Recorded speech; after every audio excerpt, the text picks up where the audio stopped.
Let's look at 2 more EV myths to bust.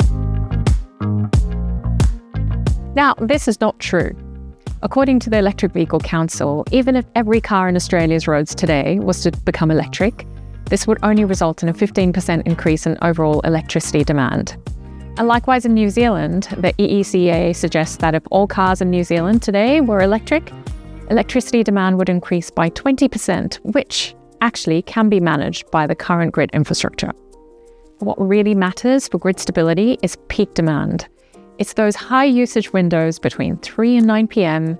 when everyone gets home from school and work and turns their kettle on and switches in their EV and turns all their appliances on.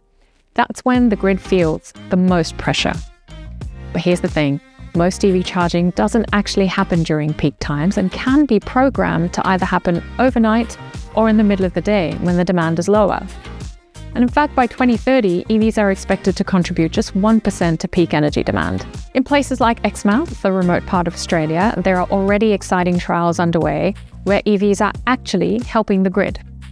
During high demand periods, the trial actually looks at EVs feeding energy back into the grid, and during low demand times, they can charge rapidly. Similarly, there are multiple vehicle-to-grid trials underway across Australia and New Zealand to really validate the use of EVs as a potential mobile energy source within the context of the smarter homes of the future and the grid of the future. So back to the question, not only do EVs actually avoid stressing the grid, they can help stabilize it too. Of course they are. Most new EVs today have a driving range of 400 kilometers, which really is more than enough for regional commutes. But one of the biggest factors in getting more EVs into rural areas is the availability of public charging.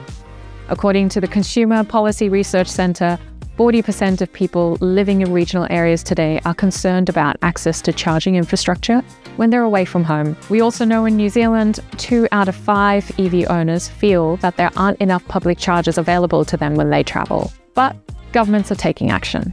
In 2022, the Australian government committed $40 million to the NRMA to build 117 fast charging sites across regional Australia. And in New Zealand, the government has pledged to support the installation of 600 EV charging stations at least in rural areas by 2028. So yes, EVs are absolutely suitable for regional driving, which is such a big part of the Australian and New Zealand lifestyle. And with more chargers on the way and more investment coming from the government into remote locations specifically, the range anxiety question should become a lot easier to handle.